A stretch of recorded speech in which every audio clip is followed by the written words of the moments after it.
Dolphins have off, which means you get an expectation video. Also, I'm using my good camera for this one.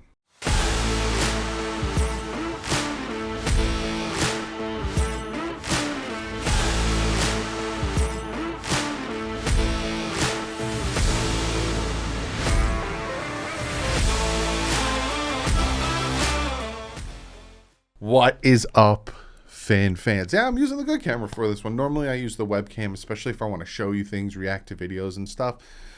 But for this one, we're just breaking down the offense. We're, giving our expectation for the head coach and the offense. So I thought, let's sit in front of the expensive ass camera. But before we jump into all the good stuff, I have to shout out a new patron in Sonia. Thank you so much for joining the Patreon. If you guys would like to join the Patreon, it is linked below.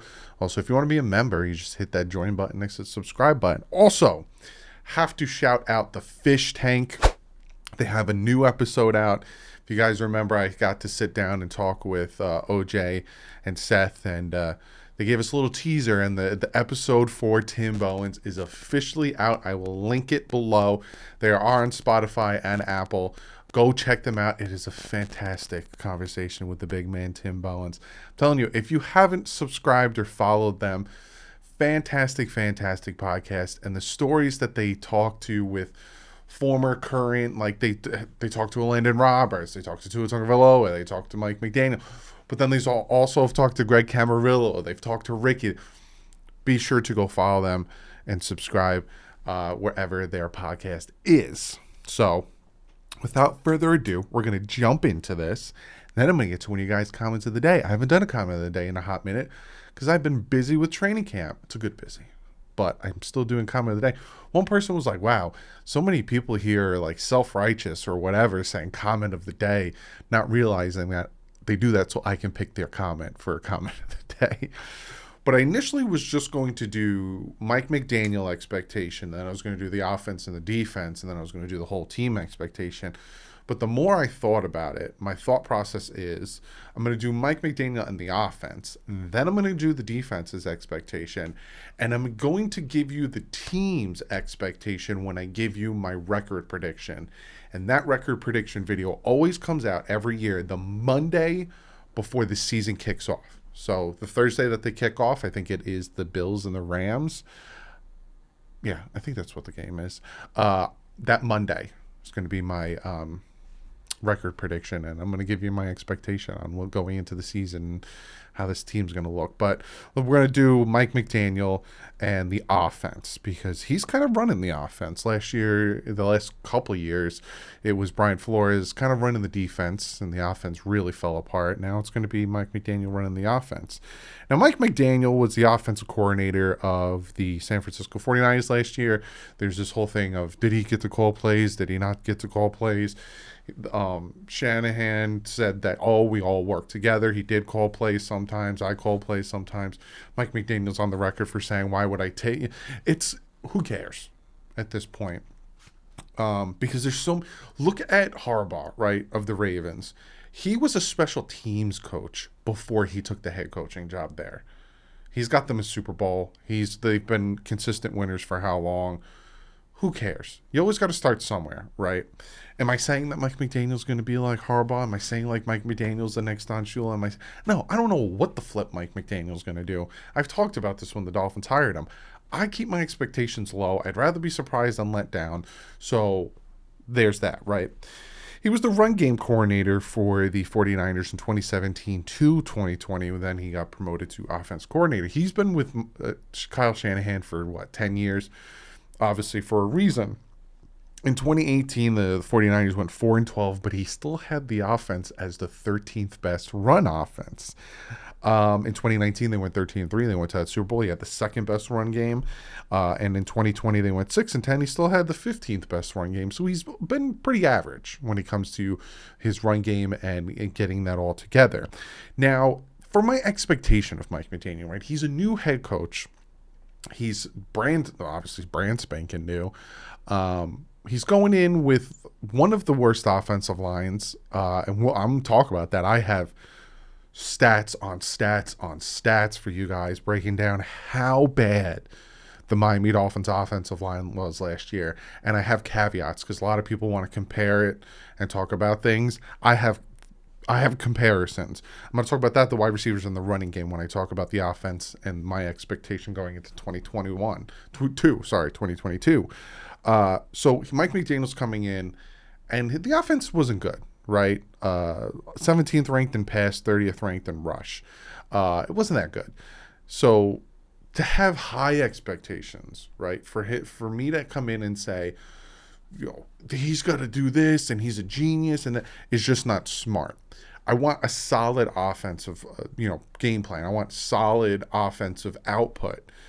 I don't want them to regress, right? Here's my expectation on Mike McDaniel, and this can kind of give you a little bit of a hint and a little bit of a spoiler for the team expectation, which could change. The reason I do it when I do is because preseason gives me thoughts, and I see things. I'm like, oh, this is better than I thought, or oh, this is worse than I thought. But the defense is the same, right? And regardless if you think Brian Flores called plays or Josh Boyer called plays, Josh Boyer has been part of this defense for the past 2 years. He was calling plays in 2020 when the defense was better than it was last year. The offense, on the other hand, has added pieces to make it better. Right, on offense with Cedric Wilson, with Ingold, with the running back. I'm not going to name them all. With who was added, and especially on the offensive line. I expect it to be better. I expect the team to be better. Now, I don't expect it to be light years better, right? I don't expect it to be, we should be 3 or 4 games better. But I do think that the addition of Tyreek Hill himself should give this team at least a 1-game swing. It all needs to work out, right? Because I also went back and I looked at 3 head coaches, 2 that he's actually familiar with, their first years, right? You look at McVay with the Rams. First year they went 11-5. They lost in the wild card. His quarterback was Jared Goff. That's where my thought process was, right? I'm like, kind of the same team, right? With the Rams, I'm not going to go in depth and say, oh, it's exactly the same team, and because then I know people are going to be like, you're out of your mind if you think the Rams and the Dolphins the same team. They had Aaron Donald. I understand what you're saying. But with Jared Goff behind the helm, they went 11-5. They lost in the wild card. Matt LaFleur, right? He went to the Green Bay Packers. His first year went 13-3. They lost in the conference game.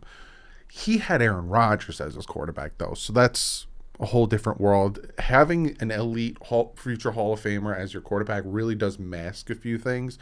It obviously doesn't mask everything, because why do you think Packers fans are still crying and begging for them to draft a wide receiver even when they had Devontae Adams? And offense needs help. Offense and it does mask things, but doesn't mask everything. Then you have McDermott, right? Went 9-7 his first year, lost in the wild card. He had Tyrod Taylor as his quarterback.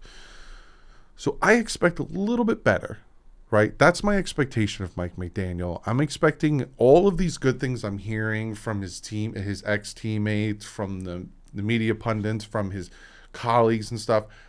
I'm expecting him to take this offense to where it needs to be, because, again, the past 2 years it was the offense that was the problem. It wasn't the defense. Now you bring in an offensive-minded guy. That's where the expectations go. And again, they went 9-8 and they went 10-6. I'm not expecting them to go 13 and whatever. 12. I might even be expecting 10-7, 11-6. But again, that's for a different video. My thoughts on that could obviously change watching preseason games and seeing if they're worse or not, because the biggest factor, and now we're getting into my offensive line, my offense expectation is that offensive line, right? They bring in Frank Smith as the offensive coordinator. He does seriously help out the Chargers, who went from the 32nd ranked offensive line in 2020 to the 10th ranked offensive line in 2021. I also bring in Matt Applebaum from the Boston College, had one of the best.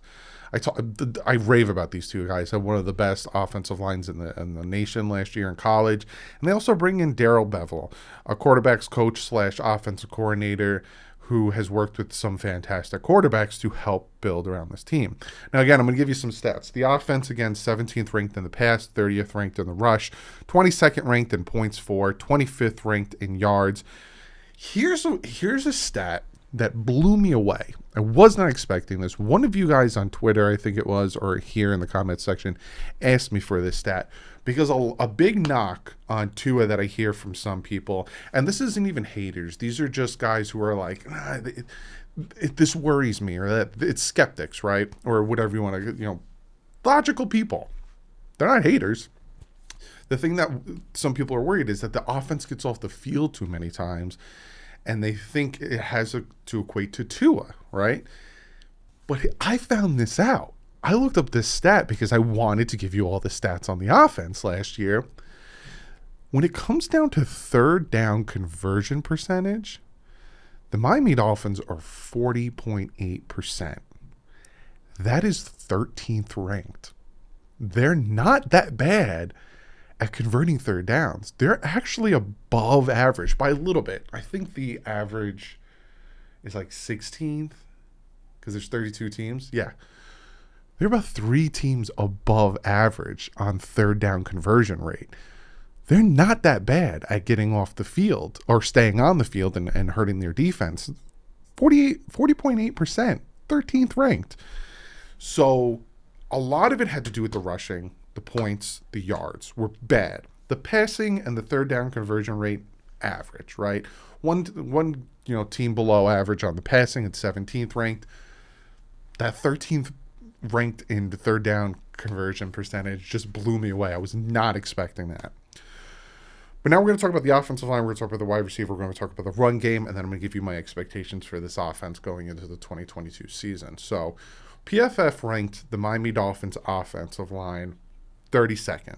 And this is what they had to say. Miami's offensive line surrendered a league-leading 235 pressures this season and recorded the worst pass blocking efficiency score in the NFL. The unit did this despite being well protected by a quarterback getting rid of the ball quickly and by the team running the third most RPOs in the league. The offensive line was run blocking on almost 1 out of every 5 pass plays, removing the chance of being exposed in pass protection. Miami gambled that their young quarterback would develop in this season and the line would improve, but that unquestionably backfired. That line there, the unit did this despite being well protected by a quarterback getting rid of the ball quickly and by the team running the third most RPOs in the league. So many people thought that the Miami Dolphins last year ran the RPOs so many times because of Tua. So many people thought that the Miami Dolphins ran the RPO and that style because of Tua and because he can't understand the playbook or this is what he's used to. No. They ran that style of offense because of how bad the offensive line was. To cover up and essentially, like they said, the offensive line was run blocking on almost 1 out of every 5 pass plays, removing the chance of being exposed in pass protection. They didn't want to expose that offensive line and put Tua under any more pressure because he had the league worst 235 pressures on him. I got more stats for you. I talk about this stat a lot. 41% of Tua's passes, he had 2 seconds or less to throw the ball. Now, that ain't good, right? Tied second worst when it came to time in the pocket, essentially from the ball being snapped to him and then the pressure getting him, 2.2 seconds. Second worst. The offensive line gave up 40 sacks. Again, they said first in the NFL in pressures given in 235, 31.7% pressure average. The league average is 24.4%. Yeah, 24.4% is the league average. The Dolphins average, 31.7. They were the worst. 25th ranked in penalties with 38 penalties. They were 7 away from being the worst. And third worst in yards per contact attempt with 2. League average is 2.5. The Miami Dolphins offensive line last year was bad. And I say that a lot. But I think people underestimate how bad it was. And I think some people look at Tua's play and think it had to do with Tua, not with how bad the offensive line was. And I hear a lot that, Justin Herbert, I'll get to Justin Herbert. Joe Burrow had a bad offensive line last year, and he went to the Super Bowl. The Cincinnati Bengals gave up 171 pressures compared to 235 by the Miami Dolphins. I'm not going to do the math, but it's way more. They were 18th in the NFL, the Cincinnati Bengals, in pressure average with 25.4%. Again, 6% more in Miami with 31.7%. So a lot of people like to say, oh, Joe Burrow and the Cincinnati Bengals had a worse offensive line. They went to the Super Bowl. It wasn't anywhere near as bad as the Dolphins. Like I said, 171 pressures to 235 pressures. Then we'll get to Justin Herbert, right? 2020, worst offensive line in the league last year. He had to deal with 196 pressures in 2020. Again, 235. So, again, way more pressure by, I had to do my math, like 40 more pressures. 2.4 seconds in the pocket compared to Tua's 2.2 seconds, and the Chargers gave up 34 sacks compared to 40 sacks last year by the Dolphins. So again, the Miami Dolphins offensive line, and I'm not comparing them to Burrow and Herbert to say two of this and two of that. I'm not. It's just things that have been said to me, and I'm just giving you the idea, especially because last year the Chargers were ranked 32nd, to show you how bad the Dolphins 32nd was to the Chargers 32nd. I'll go back to 2019 and show you whoever was 32nd ranked in 2019 the year before. The Miami Dolphins offensive line last year was like almost historically bad. 235 pressures. Now, it's not as bad as, Carr with the Houston Texans and league sacks, and it's not that bad, but compared to Cincinnati last year, who went to the Super Bowl, and compared to the Chargers last year, who had one of the worst, it was worse than that. So that's why they brought in Frank Smith as the offensive coordinator, and that's why they brought in Applebaum, that's why they brought in Connor Williams, and that's why they brought in Teron Armstead, because it was bad. And then we talk about the wide receivers, right? Tied for third in the NFL with drops, 35 drops, obviously tied for third with drop percentage at 5.7% drop percentage. Seventh worst in yards after carry with 1,725. And just to give you an idea of the separation, Devontae Parker, who's kind of Miami's number one wide receiver last year, he was last in the NFL among all wide receivers with 1.7 yards an average in separation. It wasn't great, right? Outside of Waddle, it was all right last year. It wasn't great. The run game, fourth worst in yards before contact, which was 869. Essentially, like, you hand the ball off, how many yards does your running back have before he makes contact with somebody? The Dolphins were fourth worst at that. That has to equate to the offensive line. Seventh worst in yards after carry with 699. Fourth worst in first down conversions through the run, 87th. And 18th in attempts. So you're thinking to yourself, they're fourth worst in yards before carry. They're seventh worst in yards after contact, yards before contact, yards after contact, and they're fourth worst in first down conversions. So you think to yourself, well, that's because they didn't run that much. They ran 18th most in the NFL. They actually ran an average amount of times with 442 attempts. It was bad. It was 30th ranked in the NFL, the run game. Talking about the offense last year it's breaking my heart. But here's the bright side. They bring in Tyreek Hill. They have Jalen Waddle. They bring in Cedric Wilson Jr. They draft Eazy-E. They bring in Mostert. They bring in Michelle. They bring in Edmonds. They bring in Teron Armstead. They bring in Connor Williams. They recognized all of the things I'm telling you about how bad the offense was in 2021. My expectations for 2021, better. The offensive line, better be better than it was. It can't get any worse. It has to go up. It was horrible. So my expectations for the offense, right? They were kind of ranked, again, 17th in pass, 30th in rush. I'm expecting a change in the rush.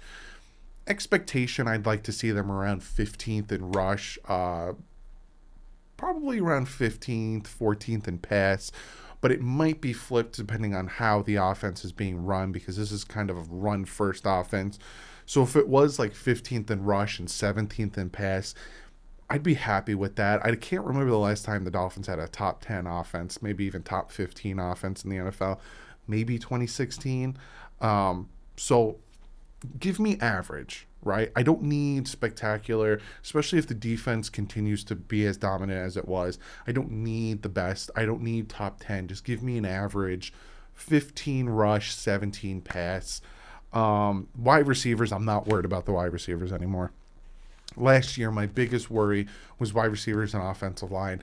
It came to be true. This year, I'm going to still do that video of who needs to step up in 2023, 2022. I'm not worried about wide receivers. I think we have a fantastic group of wide receivers. I think it's day and night from last year with Hill, with Waddle, with Cedric Wilson Jr. I keep talking about him. Easy E is doing really good. Sanders is doing really good. Sherfield and Craycraft, and to the point where you're not hearing Preston Williams and he's getting upset. You're not hearing Lynn Bowden Jr. He's getting upset because these guys above him are actually doing fantastic. So I am not worried about the wide receiving group. Run game, that's where the offensive line comes in. You know, that's why I would like to see it 15th ranked in the run game, but I don't know what the offensive line's going to look like yet. So that's why I'm going to do my team expectation that Monday before kickoff, that Thursday night kickoff, because I need to see some preseason games. I need to see some blocking, some live action blocking. I need to see the 10th and 11th them practice against the Tampa Bay Buccaneers, because right now they're practicing against themselves. So I don't get a really good assessment and idea of what the offensive line is. It's not great, but it's better than it was last year, to be honest with you. So when it comes to the expectations, that's where it is. I do expect it to be better. It has to be better. How could it be any worse? But be sure to comment below. Let me know what you think. Let me know what you think about how bad this offensive line was. It was bad. I gave you so many stats. It's not even my opinion. It's not even like I'm sitting here like, oh, I think it. No, I'm giving you cold, hard facts, stats to back up the fact that it was bad. Comment below, let me know, and I'm gonna get to one of you guys' comments of the day. Like I said, I haven't done one of these in a hot minute. Obviously with training camp, I give you so much stuff that I don't want to make the videos go too long, but this one comes from Miami Football Talk. I checked out your channels. I like it. I like your channel a lot. He says, comment of the day, do you think the penalty for tampering will take a toll on the team? Very good comment. Very good question, because obviously this is something that we're going to be thinking about. This is something that I don't know if the team's going to be thinking about. If you went back and watched I Am Athlete with Waddle and Jamar Chase, they talked about the whole Brian Flores thing and how that has nothing to do with us. We're on the field, they're there, all that stuff. Same thing, right? It's the same kind of thing. It's not affecting the team. We lost a first and a third in 2024, if my brain's working properly. It's not affecting the team. I think they lost some money. They're not going to see the owner for 8 weeks. They're not going to see Beal for a year. Who cares? They don't care. They're focused on the field. I don't think it's going to affect them at all. If they lost players, like if somebody got suspended, or if Mike McDaniel got suspended, or kind of like how Tom Brady got suspended for the Deflate Gate and stuff, that will affect them. But I don't think this will affect them at all. But thank you so much for the question, Miami Football Talk. I will see you guys tomorrow back at camp, 3-day stretch, Friday, Saturday, Sunday. Then I think they have off Monday. They probably have off Monday, Tuesday, because then they have the joint practice Wednesday, Thursday. Then I think they have off Friday, and then we got football, boys. We actually got football today. We got preseason football today. I'm not going to go live for it. It's not my team. I don't give a crap. But next Saturday, 7:30, Miami Dolphins taking on the Tampa Bay Buccaneers. I'm so excited. I will be live for that. Oh, I can't wait to watch football. But on that, guys, I'll see you tomorrow. But like usual, stay classy. Fins up.